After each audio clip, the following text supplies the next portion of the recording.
Ancient aliens and Christians.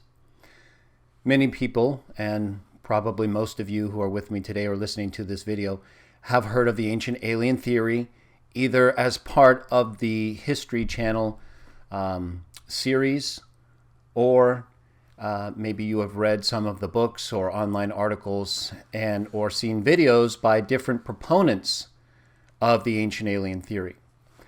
So how does that relate to Christianity? How does the ancient alien theory of beings who are beyond us and who may be responsible for us fit with the idea that Christians believe, which is taken from Jewish beliefs associated with people like Moses, and before him, as promised to people like Abraham. I'm so used to saying Judeo-Christian that in reference to where Christians got our beliefs from, I almost said Judeo-Christianity as well. So that's kind of where I got hung up. But where I was getting to was that we have a history that relates to prominent Jewish figures of old, like Moses, like David, and as I mentioned, people like Abraham, the one to whom the God Jah made promises that he would bring about a nation of people, and that he ultimately did so through Abraham's children. So ancient alien theorists will also cite historical accounts involving figures like this, like Abraham, like David and others. And so they accept the accounts that Christians and Jews who believe in the Bible accept as historical, and they use them for some of the same reasons. They do point to historical evidence that shows that the events that are described at times really are as the Bible indicates. So they'll talk often about evidence that shows a global flood occurred, and they will reference the Bible when it comes to the evidence that we're constantly finding, whether it's underwater cities or locations that now we see with one type of geography, but that were different in times past, involving areas like the Garden of Eden, which the Bible describes in relation to 4 rivers that we can use satellite imagery to identify. So the ancient alien theorists will, for the most part, accept a lot of the same evidence that Jews who believe in the Bible and Christians would provide to show that the figures that we accept were real historical figures, and that there were other beings associated with them who are beyond us, supernatural. Now, where some of the differences will come into play, and this is part 1. So really, we're going to do a series of shows involving ancient aliens and Christians, and we're going to talk about the different things that we have in common and some of the things that we do not have in common, even though we make use of some of the same sources, many of the same sources. But as you'll see, I believe there's a reason why we come to different conclusions. And in most, if not all cases, it has to do with fully evaluating the source that you use. So for example, as you're going to see in a clip I'm going to show today from season 1 of the Ancient Alien series, in the segment called The Evidence, part of the evidence they give involves the account in the book of Ezekiel. Now, before that, the episodes involved in season 1 talk about a variety of things. For example, in season 1, some of the evidence that they give in that episode involves things like the wooden Saqqara bird, the Saqqara bird found in Egypt, which is like an Egyptian toy with the inscription, "I want to fly." But the bird itself is made more like a plane in some respects, even though it's clearly a bird when you look at it. But it has an unusual wingspan and design. And so they've replicated it along with other things like pre-Columbian art. George Tsoukalos, I believe, wears it himself quite a bit. He's a popular ancient alien theorist. But they show it in episode 1. One of the pre-Columbian art pieces that when you lie it down flat, it does look like a plane. It looks like a space shuttle almost the way it's shaped. It has the front kind of like a plane or shuttle would be with the wings out. It has a tail. It's missing a couple pieces near the end that would be required for flight, I believe. Although they've replicated it, so I'm not sure how much change they had to make to get it to fly, but it flew. So there's no question these things have aerodynamic shape and design. The question is, were they really things that represented what they were using to fly?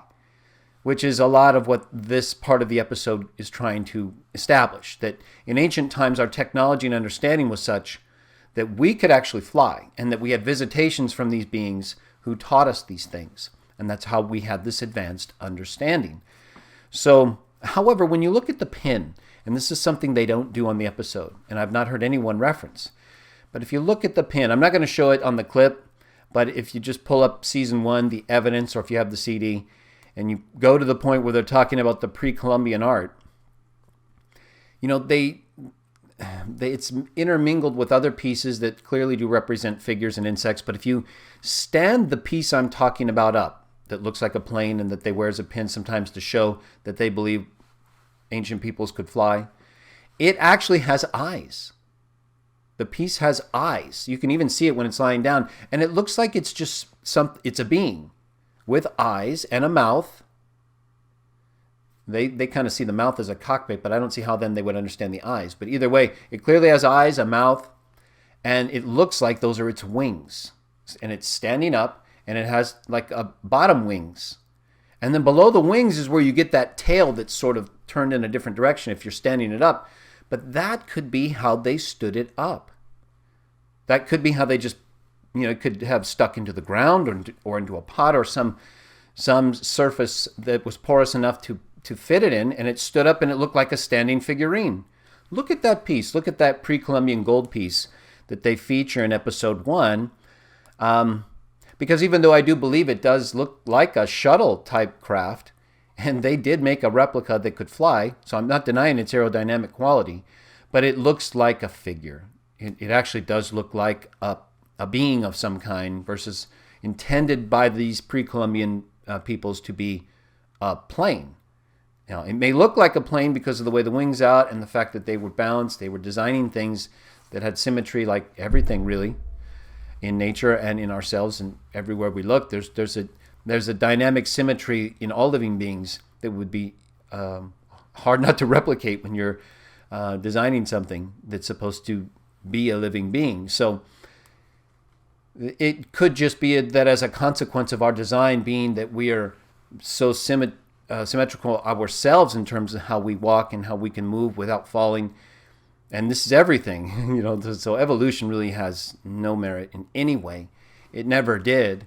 But, people are allowed to believe what they want, and we can accept and appreciate and respect the fact that people have different views. I just don't see the evidence. There's more evidence for pre-Columbian peoples being able to fly with this pen than there is for evolution. Life from non-life and then coming to be as we are. So, but that's a show for another day. We will bring that up in relation also to other Ancient Alien episodes because, as you'll see, as we get further into these episodes, Ancient Alien theorists, even though they do believe in these other beings, they also sort of, in many cases, seem to blend together, or they either intentionally or unintentionally, they end up blending together their view of other beings being involved with our existence and this sort of development of other beings to the point where these aliens then took over and made us more evolved. So they almost, it seems like to me, in many cases, they go with that part of the explanation and the concurrent view that there are these other beings that just come and go in and among evolving planets or systems and interact with them or not, and stay or go. So, as you're going to see when it comes to these actual accounts and the things that we have in common, like the account in Ezekiel, you'll see why when I play this clip, or at least talk about parts of the first episode further, they go off in a different direction from where the account talks about or describes. And so it becomes easier for them to then connect certain events like these visitations, which is, of course, essential for any kind of alien theory, with other elements of science and thinking that would fill gaps that the Bible isn't used to fill. They do reference, again, texts like the Bible, other literature, Sumerian records, Indian records. Even in episode 1, as part of the evidence, they cite the ancient Indian accounts or legends. I mean, they could be true, but they reference machines called vimanas. So, these vimanas, they talk about them, they describe them, but they don't really appear to have a replica like they did for the Saqqara bird or the pre-Columbian art pin that would show vimanas could really have been effective, been flying machines the way they're described. They talk about different ways it could have been the case that we just don't know yet, like combinations of gyroscopes and mercury and electricity that can produce unique effects. But this has not been proven to generate the kind of propulsion or system necessary for that kind of craft. But in any case, these ancient Indian records will also, it seems, describe civilizations that were tens of thousands, even more, years longer than what we read about in the Bible. But yet, the best ways that we would be able to use to describe the existence of human civilization, namely actual writing, metallurgy, the working of metals, and astronomy. Those three things we cannot date credibly beyond 4000 BC. There are people who will attribute or assign dates to things, even pre-dynastic Egyptian civilizations, to periods of like 10,000 BCE. But again, without, the corroborating evidence that would show peoples actually existed at that time. And you'd really need all three, or at least two for sure. That is datable writing to that time, and metallurgy that would be datable in association with a civilization that existed, that normally for humans would also involve astronomy, at least after the flood. And before the flood, it may have been different. We don't know. But using what we do know and the evidence that would show the civilizations after the flood, we know that astronomy was used all over the earth to mark different constellations and to show that humans valued those areas of existence in ways that were a part of their religious culture. Okay, so, and this also figures in a great deal in the ancient alien theory, of course, these other civilizations that evolved after the flood, but that existed before the flood as well. So you will get them in certain episodes to talk about some evidence before the flood, like Göbekli Tepe and other places. We'll talk about that more in future episodes. But I wanted to move on to this clip because I think it will best illustrate for us where the difference is between Christians or Jews who believe in the Bible and in books like Ezekiel, and ancient alien theorists. So we all believe, I should say, even Muslims, I believe, would accept the account in Ezekiel. So in any case, we'll just stick with Christians and ancient aliens since that's what we're talking about. But these books go back to Jewish history and culture. So it's we need to be able to contextualize them as well. Even though we're talking about Christianity, we're actually dealing with a Jewish text here that becomes used by Christians, Jewish Christians and non-Jewish Christians later on. So that's why I'm trying to be careful in making these distinctions. We're talking about ancient aliens and Christians, but we're using Judeo-Christian texts and other texts. But we're going to focus on Ezekiel for right now. So I'm going to play this clip, and then once the clip is done, we will go further into a discussion about the differences between Christians and ancient aliens. So let's take a look. Coming down from the skies aboard a fantastic flying machine. As far as von Daniken is concerned, it's a highly detailed description of an alien sighting. This is incredible. Ezekiel not only describes what he sees, he also describes what he hears. He describes the whole thing as being the splendorness of God. The prophet also details several four-faced winged creatures who appeared in the likeness of men and who traveled upon a gleaming wheeled device. Inside the splendors of God, there was something like a throne. And on this throne was a being sitting, looking like a human, in glittering clothes. And beneath it, he saw some vehicles. He saw some wings. He describes the noise of the wings. He describes the noise of the wings with the thundering of a waterfall.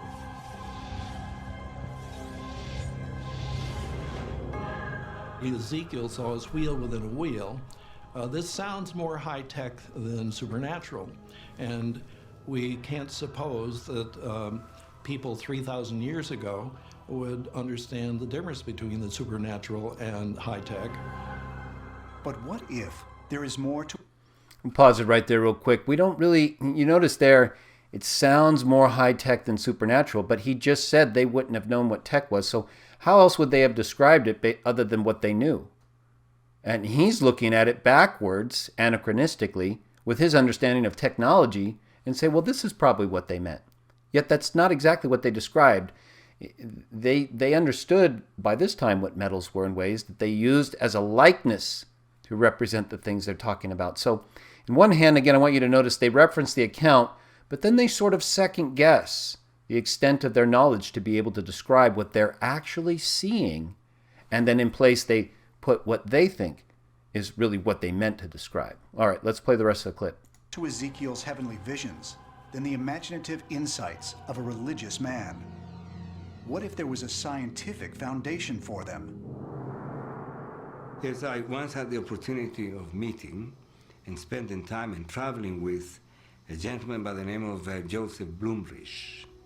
He was a senior chief engineer at NASA, person involved in the Mariner expedition to Mars. He was also in charge of the landing gear for the Mariner spaceship. And he told me himself that the idea of the design used for the Mariner spaceship that landed on Mars came to him from the reading of the biblical text in which there is talk about wheels within wheels. So here you have another example of a person of curiosity who conceives of these ideas. Okay, so now that last part, notice you see there that they did in one way support the idea of what Ezekiel described. At the end there, you notice that NASA scientists had actually developed technology based on the vision, the description in the text of what Ezekiel was describing. So that's a good way to show that the description is accurate. And this is what I mean, that the Ancient Alien episodes, you'll find in them a lot of good information that you can use to show that what is described is accurate. However, as when I paused earlier, and even as they mentioned near the end, you notice they really take this into a technological realm and sort of attribute that to the aliens. Now, and this is really where we differ, because in our Judeo-Christian understanding of these texts, and I believe which is consistent with what is said in the account, these are spiritual things that actually exist in a way we can't fully understand. But the visions and the representations we are shown are of things we do understand or would understand. Now, to what extent Ezekiel was actually seeing what was there in the spirit realm or heaven, that's the question, right? I mean, that's really the question, whether or not there's an actual mechanical, physical chariot that this being, we know the Bible describes here in Ezekiel as Jah, but they don't say that, you notice in the account. And even in other places that we'll talk about in a minute where Tsoukalos describes or discusses the account, So it's either that, it's either a real technological ship of some kind, or it's a representation of what's behind it that we cannot see. Now, this is why this is important. Not only does the account itself here describe it over and over again as like this, like that. It doesn't say it was this. Now, it may be that that's just as close as he could envision it, and so it really was that, and he just said like that because it was so brilliant, he could only make it out to some extent. So I'm not saying that in and of itself would make it impossible it was a physical thing. But when we read the rest of the account, both in Ezekiel and in the rest of the Bible, about Jah, the same being described here, appearing in similar ways to others, the appearances are often masked and in ways that even Jah himself says he cannot fully reveal, or we wouldn't be able to see it. We wouldn't be able to handle it. And because of that, we look at the accounts where he does appear, and even in the New Testament where people like Jesus appear, and he takes physical forms, different forms, and then he disappears. So, or he appears in a locked room, but yet he can still eat food like the angels who visited Lot. So there's this interplay or involvement between these beings and humanity in ways that at times becomes physical, but not in the way that fully expresses those beings. And so, where the ancient alien theorists would differ with Christians and most Judeo-Christians, I would say, is that they view this as real. These are real spacecraft. These are beings who are actually flying around, and this is why we have accounts like with flying saucers and different involvements. I'm not going to talk about the reptilian gray alien theory right now because I think that's a different subject than this kind of material visitation account in Ezekiel. Now, okay, so I'm bringing up Ezekiel not to necessarily highlight the account involving the visitation and the description that we saw and how they sort of see it as a real manifest physical machine and physical being on that machine, just a superhuman being and machine we're not able to make yet. The difference in that account, it's important we see that it, as Judeo-Christians and Christians specifically, we would see that as a spiritual representation of something that we would be able to write down and understand, but that beyond it is the actual thing, the spiritual thing that is being shown in a vision. Now, this isn't about proving that one way or the other. But what it is about is explaining the importance of this account. And this is the biggest difference between ancient aliens and Christians. One part of the episode I didn't play, and I guess we could, but that involves another ancient alien proponent and theory that where he sees Ezekiel's vision, or he describes it, but he talks about it. It's where Georgios Tsoukalos, in this same episode, he basically says that, the aliens show up and they say, to Ezekiel, or Ezekiel says to them, "Why have you brought me here?" When they show up to him, and Tsoukalos basically paraphrases it and says, "Well, this is why we've brought you here, to measure this building." And he's talking about the temple. So, but what they don't describe, and even though it is true that that's a part of the vision and what Ezekiel is there to write down, but what they don't tell you, and what Tsoukalos doesn't tell you, and what these episodes fall short of telling everybody, is that these accounts are connected with an actual history that was for a purpose. Now, this account in Ezekiel, let me just read to you. I don't often like to read, from the Bible on these shows because, here and there's okay. Like on the Lucifer show number 10, I read an account because there we were identifying in Isaiah the king of Babylon. And even though historically, the account starts with the king of Babylon and then leads up to the fulfillment in Nebuchadnezzar, you need to read that account, or in some cases like where we were talking about Jesus and the golden rule, reading the different versions of that rule, in those cases I like to read from the text so we establish, what we're talking about. But unless I'm doing that, I don't like to just read. It's a live show. It's not about reading.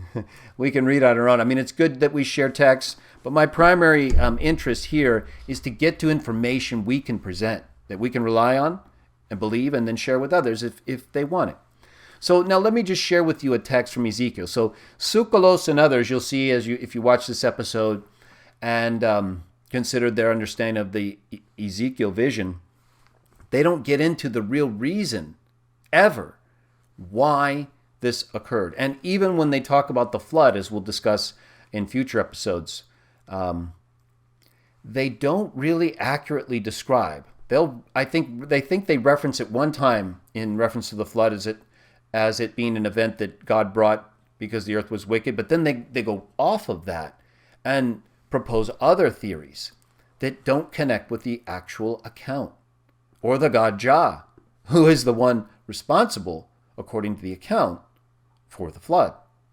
Okay, so in Ezekiel, let me just read 2 verses to you. And notice here, actually I'll read 3. Chapter 2 of Ezekiel, verses 1 through 3. Now, you tell me if you were going to, if you accept the history of Ezekiel, as the ancient alien theorists do, and they're not disputing it, it is one of the best represented biblical texts, and in their view, it represents a legitimate ancient alien visitation account. So, yes, and I will post the link as well to this entire episode.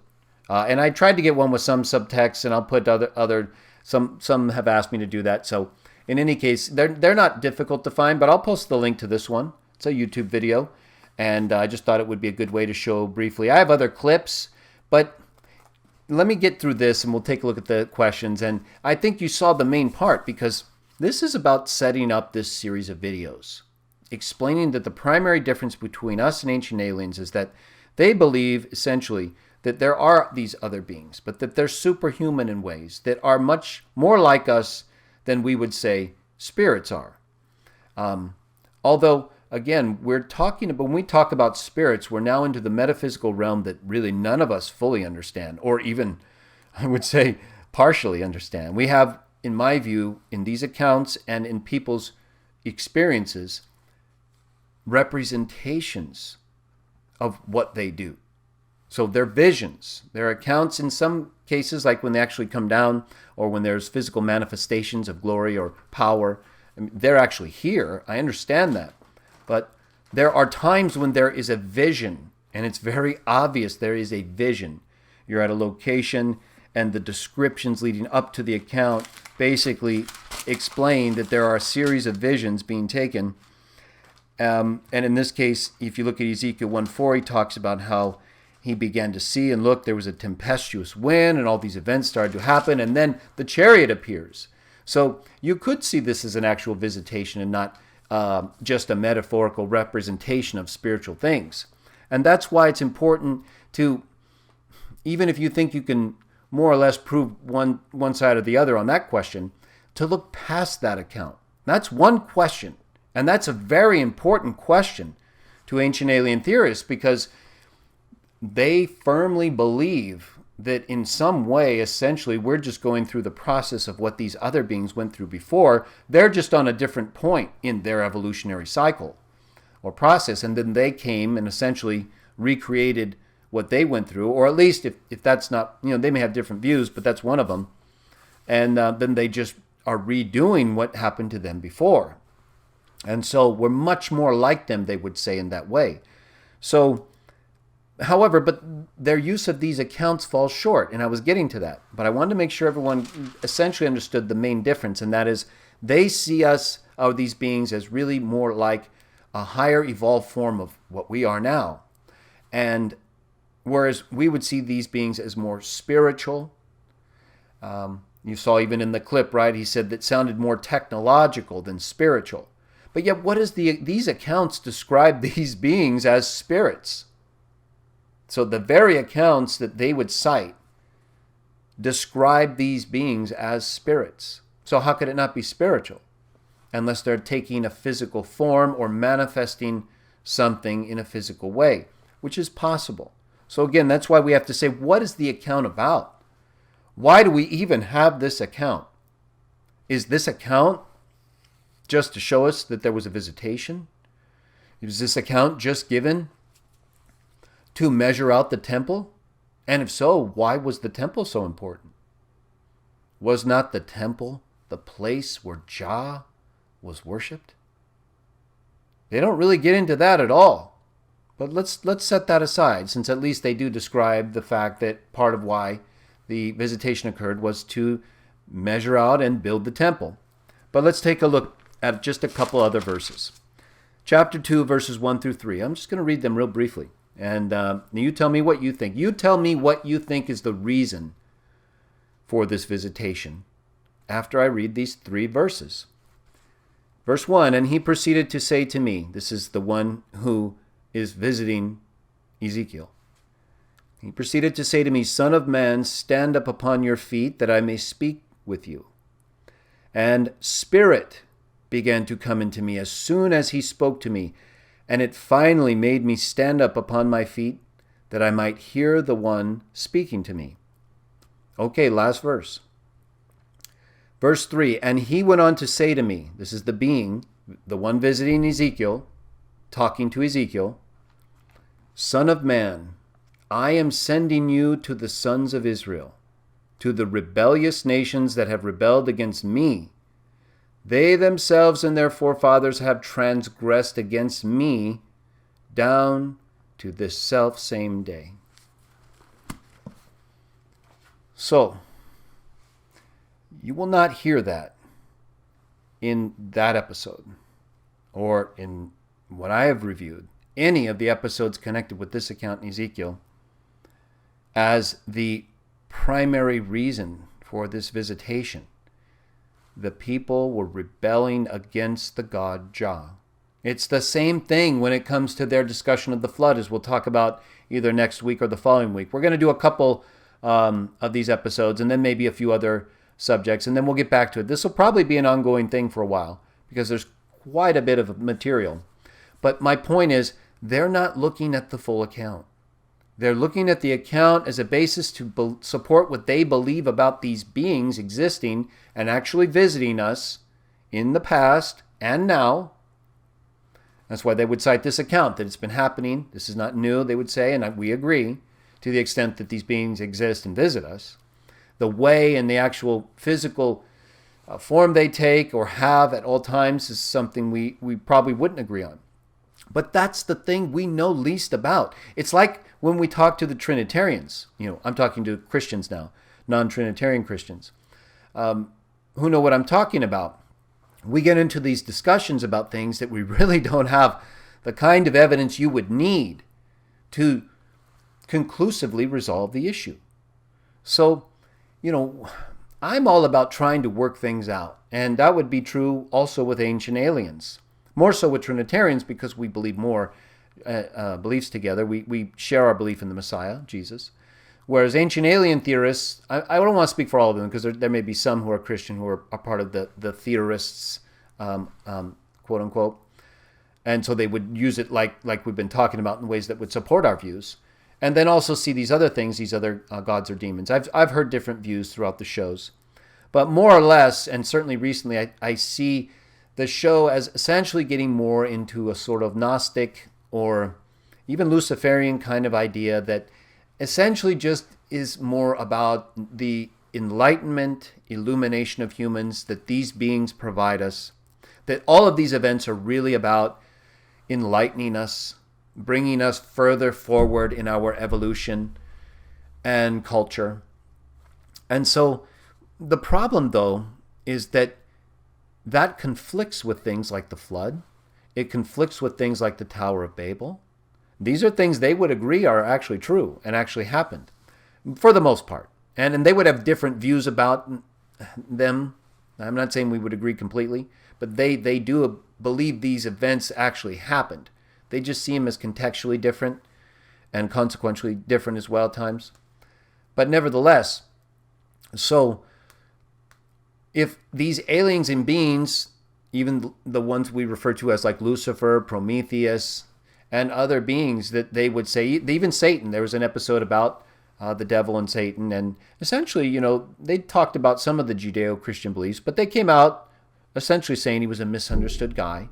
And I would agree, he's definitely misunderstood, but, not in a good way necessarily, because ultimately it's all about resistance to Jah.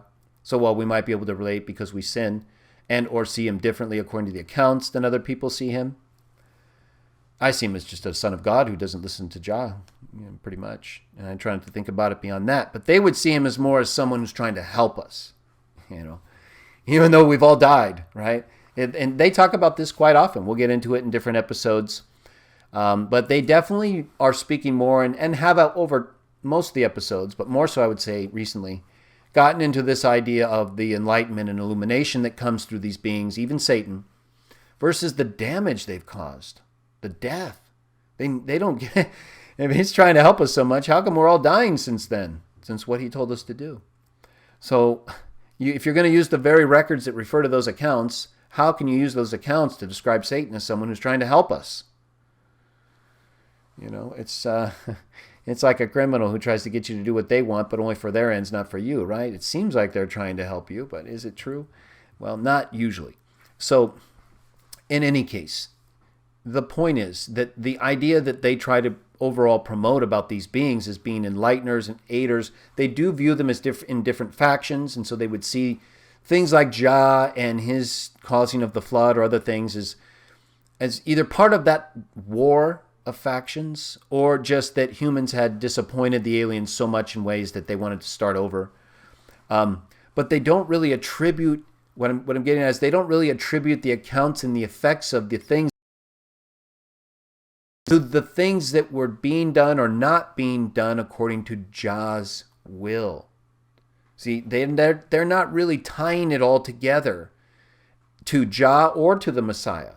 They'll talk about Jesus at times, but they're not looking at these historical events as all connected outside of a technologically advanced society that existed before us and that is just helping us evolve. They don't see it as necessarily a part of the story that involves Jah from the beginning and what he created from the time of Adam and Eve. Some would. They do talk about those things. But then they'll also talk about how the Garden of Eden, we'll get into this in other episodes because they're clips from other videos, is more of like, even Tsoukalos one time kind of looks at it as more of like a laboratory, a technological place of development, which you could see in one, but it's not technologically presented to us that way. It's very reproductive, which is the easiest way to get a population. We saw that after the flood as well. And so, they get populations from nothing.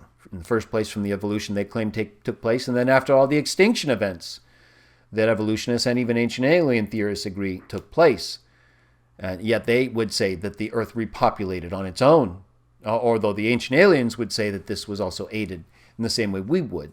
And so they do talk about Noah's Ark and the preservation, but they would also see it, and they do describe it a little differently, like you saw in the clip, more technologically than spiritually. And they don't promote the god Jah.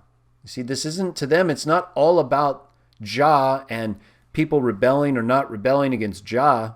Even the Ezekiel account, they're not interested in why that being is there in the first place, other than the temple. They highlight that part. And Tsoukalos just kind of, lightly says, hey, this is why we brought you here. And he's not trying to be disrespectful, I don't think, but he's paraphrasing in a somewhat reckless way, because he's not accurately describing what the account says is the reason they're there, or that being is there. That the house that he chose, that he preserved and promised to Abraham, brought through Moses in Egypt and through the Red Sea, through to the promised land, was now rebelling against him. That's a big deal. Why? Because he's developing the body of his son, the Messiah. This is all about the Messiah. The biblical history is about, it's about the god Jah. But since the time after our first human parents decided they wanted to do what they wanted to do, and or through influence of Satan. They chose to do what they wanted to do without thinking that they really should check with Jah, the one who gave them everything to that point. It's all about getting us back to the time that Jah originally made us to exist in, and in our view now even better. And so that's why you read about a seed. It's not there for no reason. That account, the address Jah gave to the devil, to Adam, and to Eve, tells you everything you really need to know in terms of what's coming, what came, and why we believe in Jesus. We believe he's that seed that Jah talked about to Adam and Eve and the devil, the one that the devil has been at war with up until now. So the ancient alien theorists would say, yeah, that could be, it's kind of part of it. So they're not totally resistant to that. They're very much accepting of alien existence and interaction. But they're not highlighting that aspect of the God Jah and doing what he made us to do, and how those accounts of his involvement and destruction of certain things are because of people rebelling against him and harming the things he made and the people whom he allowed to live.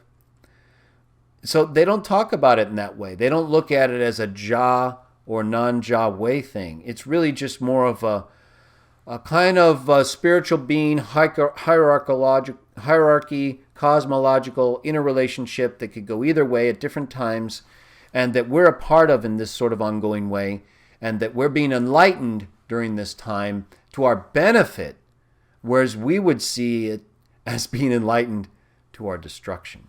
The knowledge that we obtained versus receiving through proper instruction from Jah has been killing us since the beginning.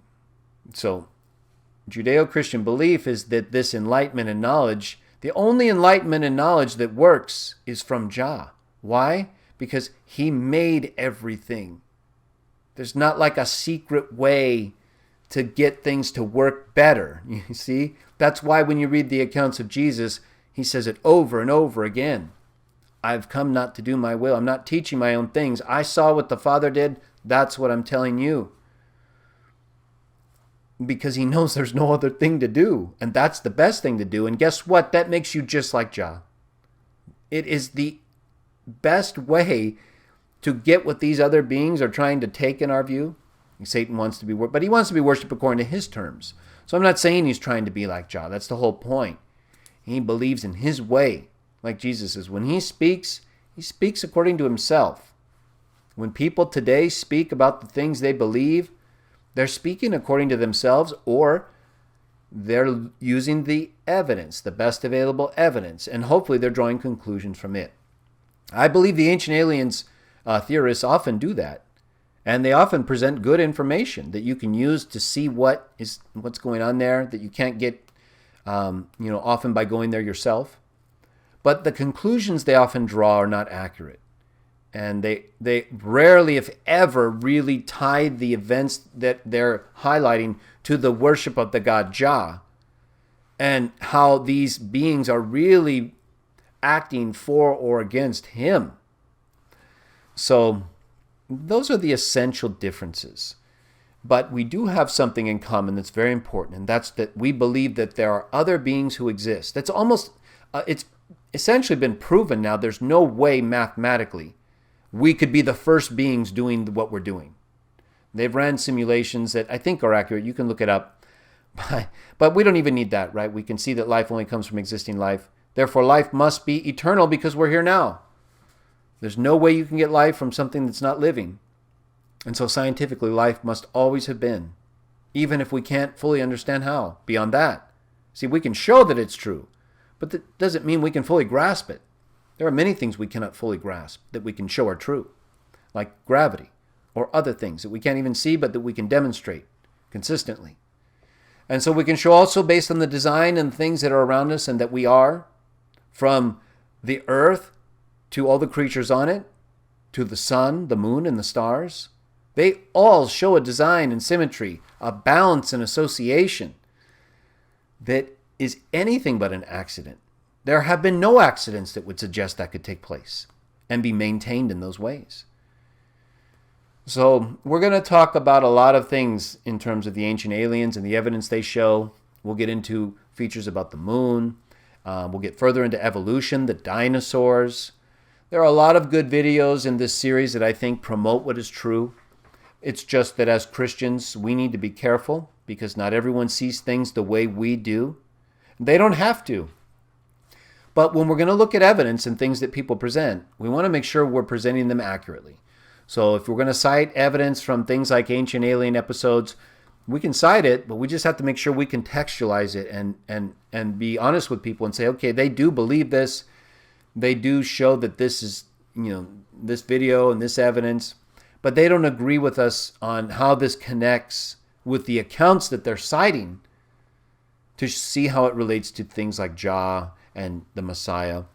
So this is where we differ primarily, that we see these things, both biblical and non-biblical, all throughout history, as connected with Jah or the events connected with Jah, like the flood, that are all leading towards an end, and that is the fulfillment of the promise made in Eden, that the seed, the promised seed, would bring an end to the one who keeps bringing an end to us, to be honest with you. I mean, I'm happy to be enlightened in many ways in today's society. There are a lot of things we have. Technology is great. It allows me to do these videos and for us to do many other things that are good for humanity. But ultimately, that's not the best things that we have received. The best things we have are the earth itself, our human bodies. And the Bible tells us things from why we wear clothes at all, to why we make decisions that aren't always good for us. And so, for those reasons and others, we promote the biblical teachings in the biblical books. We worship the God Jah. We connect him with all these events throughout history. And we believe he is a loving father, that he's not just some vengeful God who's out there to punish people. We're punishing ourselves because of the choices we make, because of the enlightenment we received. Doesn't mean it's always wrong, but it often is. And so that's why in the world today you see often things like wars or terrible depictions of humans and human families. So we don't have to follow in that same way. We choose to follow the Jah way, which is really treat others the way we want to be treated. But we do enjoy and look at history. We use it to support our views. We believe faith is based on the best available evidence. It is not absent good reasons. Faith must have evidence, or it's not faith. We'll talk about that more as well as we get further into these episodes and how people do often mispresent or misrepresent what faith is, as if it's different from those who would follow science in a truly scientific way. We may reach different conclusions, but faith would always be consistent with true science because true science is going to demonstrate what actually takes place. And theories like evolution or time travel aren't happening. Yet you have so many people talking about them in ways that sound smart and possible. People actually believe that they're happening. And it causes more confusion than it does resolution, which you need to actually get things done. So that's what we're about promoting. Resolution, belief in good reasons, or the beliefs that have the best available reasons supporting them. Not continuously questioning things that we already have enough reasons to believe and promote as the right history or the right way to teach people according to how we want to be treated. And when it comes to spiritual things, we believe we can show that life is eternal.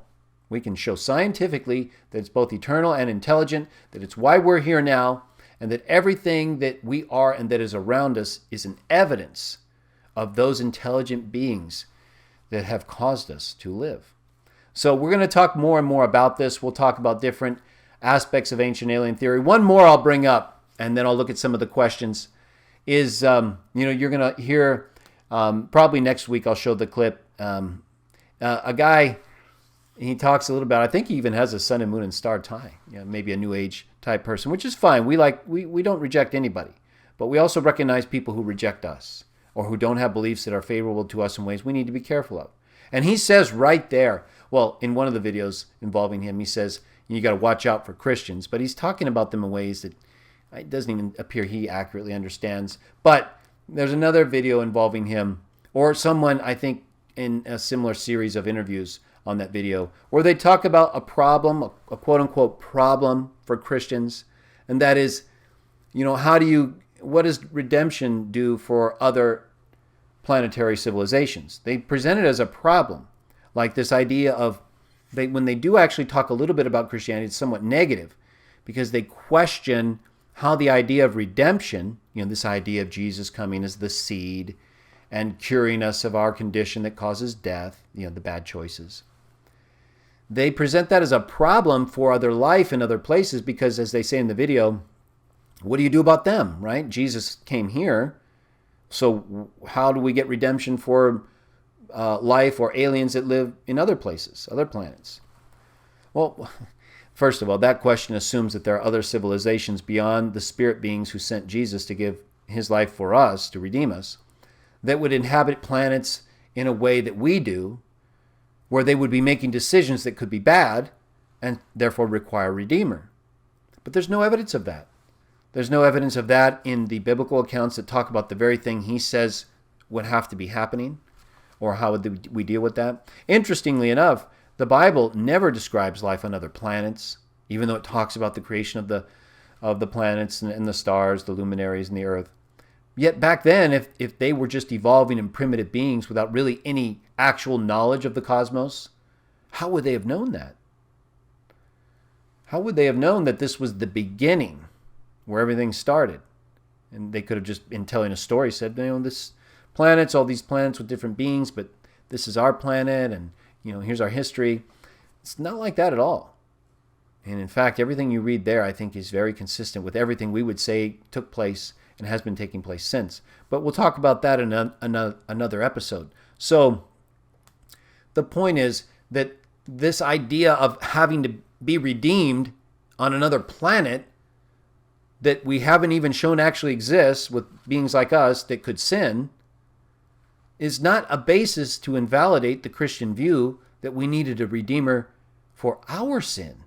We can see that's true, right? Who's going to argue that the earth today is not in a condition? Who's going to argue against the belief that the earth today doesn't reflect the condition that Jah or Jesus would say it should be in, right? Jesus didn't even want to be a king here. Jah has been sending his prophets and his son here, and they've been killed. So just looking at the history or story, however you see it, you wouldn't come to that conclusion. So in the case of the Bible, we look at the actual evidence in history. These questions that involve things that haven't even been established to exist yet, like another planet with other people, or that they have sinned and would need a redeemer, are not good enough evidence for us to then block everything else. But that's what they'll do. Or these questions seem to have that effect on some. Yet it doesn't even appear to be true, or if it was true, again, you'd have to show these other planetary beings sinned and needed the redemption before Jesus came, or we need it after. I guess if they needed it after, let's say another planet, let's say Jah creates life on another planet, like us, and then they sin. Well, I guess it would have to potentially involve a similar process if they wanted to redeem that creation, right? But that hasn't happened yet. So why would it be a problem for the place that it has happened in? But they see it as a problem or a limitation with regard to our idea of redemption based on our condition. So they're using an imaginary place and people and condition as if that somehow invalidates what's actually happening. And that's often where things depart from people who look to the best available evidence and people who just get confused by a question. That's why I said earlier, we're about resolution, not confusion. Resolution, not confusion, by using the best available evidence. And then if we find we need to make adjustments, then we do that. We should make adjustments if we have good enough reasons to show that. But today, the way that scientists and others promote these experiments and things that don't support their own conclusions, and I've done a video about this, where they exclude themselves and they create the conditions within which they say accidents could have happened that led to the formation of life as we know it. That's not happening. It never has happened. And what they do doesn't show it. It shows just the opposite. In fact, it provides a small-scale model of what we would say is happening. both ancient alien theorists and Christians, just in a different way, when it comes to our development and our creation. So we'll talk about that further in other episodes, but I wanted to use this as an initial introduction to some of the things that in their evidence episode of season 1, they would use to show an existing civilization of alien beings, technologically advanced beyond us in ways that are filtering down to us essentially, based on the things that they have done and their influence since they started to increase our development, is how they present it. That we evolved to a point, for the most part. Again, there's a little bit of a variation on some of these theorists, but overall ancient theory seems to be that they, at one point, if you look at von Daniken and Tsoukalos is essentially the main proponents of ancient alien theory, then essentially what they're saying is that we evolved on our own to a point, and then these other beings found us, and then from there took over and enhanced our development even further. Versus what the Bible describes as creating us from the dust, to which we return at a certain point in time, and that there were other creations and beings and things existing during the time we were made and after. So this should give you a good idea, if you didn't have it already, of some of the differences, but also some of the consistencies, the things we believe in common, the belief in other beings who are more responsible, even if not ultimately. Like I said, they have kind of an evolutionary creation view. Even if ultimately we don't agree, we at least see that at some point these higher beings were responsible for our development and for many of the events that are described in the biblical and other texts, like the flood. So I'm looking forward to going through these videos, and I'll give more clips, but I wanted to keep it kind of simple and give an intro to show how, for example, they deal with accounts like Ezekiel, that they can see them as actual visitation accounts. And so we can talk about them as real history, but they're going to see them as a little bit different, and maybe even a lot different, when it comes to the physicality or technology being shown there, versus whether it's more of a metaphor for what is spiritually existing that we can't see. So I recommend that when it comes to those things that we can't fully show, that just like with Trinitarians, where we get into metaphysical discussions we can't fully show, at least not in their way, I would say, that we move past that and try to deal with what the rest of the account is getting us to see or wants us to see. And in the case of things like Ezekiel and the visitation, and I would argue every other account involving Jah and his angels, or even those who oppose him, it's about doing Jah's way or not. And as he told Ezekiel, the people at that time that he chose, that he was using to bring through laws and his son to give us a basis for life in the future, were rebelling against him. And so he takes those things very seriously. That's why we've had these events throughout history. And we should be thankful. I know we don't like to see death. No one likes to read about people being destroyed, even if they're described as wicked, or because we're not there. It's hard to really see. But we see a lot of wickedness today. And believe me, if it was as bad as they describe, if they were doing the things they're described as doing, they would not care for you probably at all. So there's a reason Jah does these things. We can get out of hand. Humans have shown that. We can get out of hand today like that. If some of these nations who act like beasts keep throwing around their military might as if that's anything compared to Jah. All they're doing is limiting their own life and choosing a dishonorable way because they have an inability to get along. They can't see they're bringing about their own destruction. So in any case, we can use some of our commonalities with the ancient alien theorists to at least further discussions. Hopefully we've been able to do that more today. And then from there, talk about some of these accounts, try to help them see that these are all related to Jah and or Jesus or the things involving them.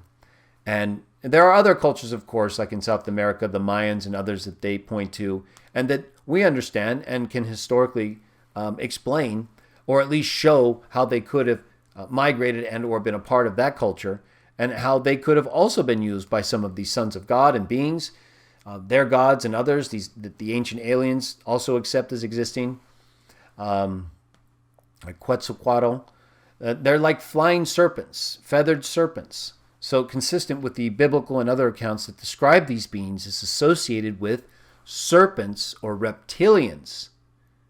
Maybe that's where we get the gray aliens, as some of the alien theorists also propose. We'll get into that further and talk more about the reptilian aspect of these beings, how this relates to the different serpentine figures from cultures around the world at different times in our history. And so how does this relate to the appearance of the devil, Satan, as a serpent in the garden? See, these are related to these beings as being presented as reptilian type entities, which is probably why we have the dinosaurs as some of these ancient reptilian-like creatures existing long ago. So they would make things, I'm sure, associated with them in ways that are similar to how we were made, only we're more in their image in ways that aren't as reptilian, but are more conscious or spiritual based. And our physicality is quite limited, which is why we have to go through so much trouble to make weapons of war. So we know our design does not facilitate war or fighting. Yet look at how much we go through to be able to fight. And all it does is hurt us and kill us. So you have one being who made us not to fight, and you have all these other beings who seem to want to fight. We recommend you follow the one who made us, and then you won't fight. Hopefully not as much. And in the end, we believe that he will make it so no one's going to fight in the ways that he doesn't want.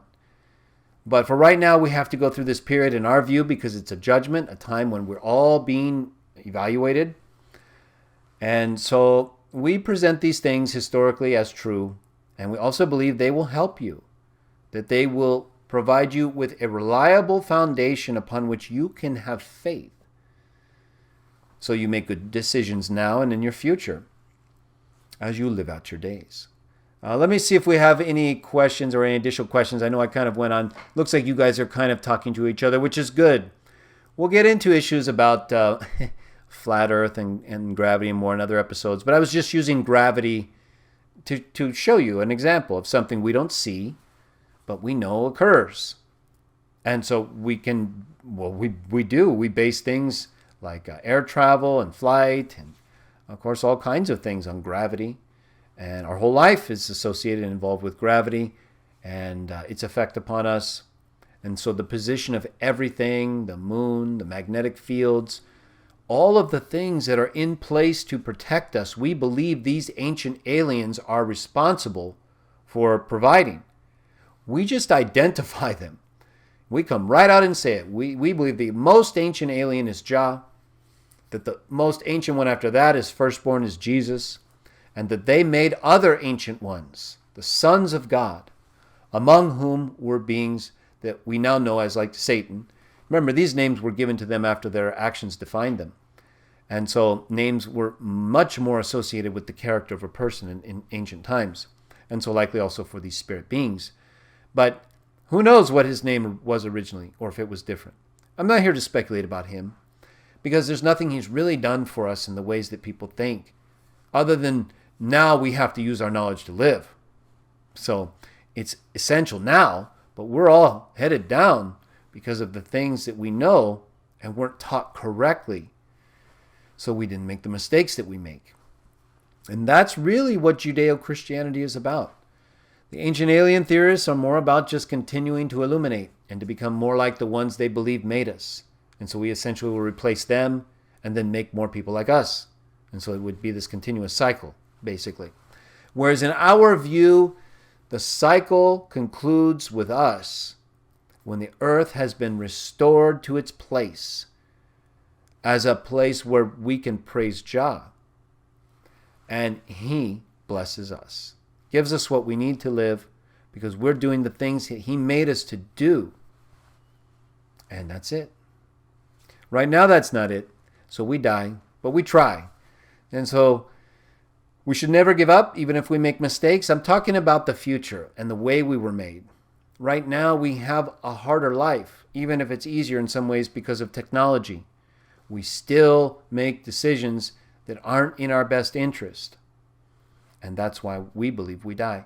So in the future, we'll still have to make our own decisions. We just won't have as much influence in our view because a lot of the things that we have to deal with, both our own inner condition and the influence from these other beings, the bad ones, what we would call evil spirits, will not be a part of that place.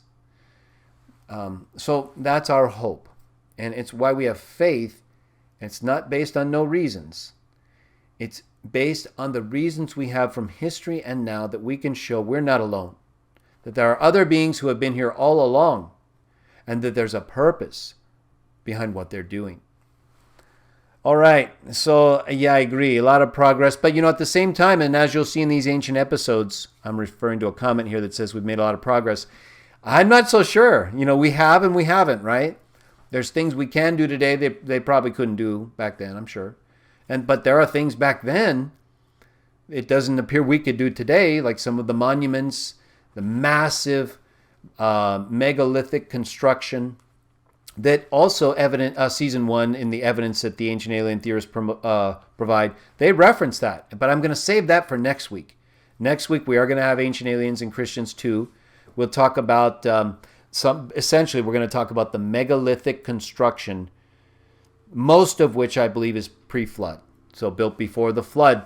But according to the Bible, and they don't talk about this a lot. They mention it here or there, but they don't really drive it home as a reason for why this happened. See, in their mind, there's no way they could have built these megalithic constructions or monuments like the Yanagudi Monument or Pumapunku or the Egyptian pyramids, most of them. They don't believe they could have done that unless the ancient aliens, the higher beings, were helping them. So they don't believe that archaeology has shown that they have the tools necessary to cut and to move these massive blocks, and of course to have a plan and to have the engineering and design. See, evolutionists, they see us 10,000 or more years ago as just primitive, evolving humans. We're just kind of getting out of the tree type thing. So the evolutionary timeline does not fit with either the biblical history or archaeology that shows these monuments and things are, older than we would have had the technology to develop unless, as the ancient alien people will say, these other beings were involved with us. The Bible says that too, as do other texts. However, one other thing to consider is the Bible describes humans as living longer and being bigger. So if they live, look at how long we live today. Let's say, we'll say 60 to 80 years and potentially up to 100. It rarely goes over 110 and you're not really effective, right? So, if they lived hundreds of years, what could they have done? And if they were bigger and lived hundreds of years, they would have been able to do things like we're seeing now and saying, how did they do that? That's why when you look at accounts like Noah's Ark, remember Noah was a pre-flood being. Noah was living and was probably the same size as all non-Nephilim beings, like descendants from Adam. So he and his sons and associates, they would have been able to cut and build and do anything that these other civilizations were doing as well. So the ark would have been incredible. It's just wood doesn't preserve itself over time, even though we have found at Mount Ararat remnants of the ark. I have videos on that, but that's for another episode. But the ark and any wooden structures back then that aren't around now, they would have overlain a lot of these stone monuments, likely with canopies and different things. They would have been incredible too. And the ark remnants show they were able to work metal. The connecting pieces, brackets, and rivets are the things they're finding are incredible. So again, metallurgy.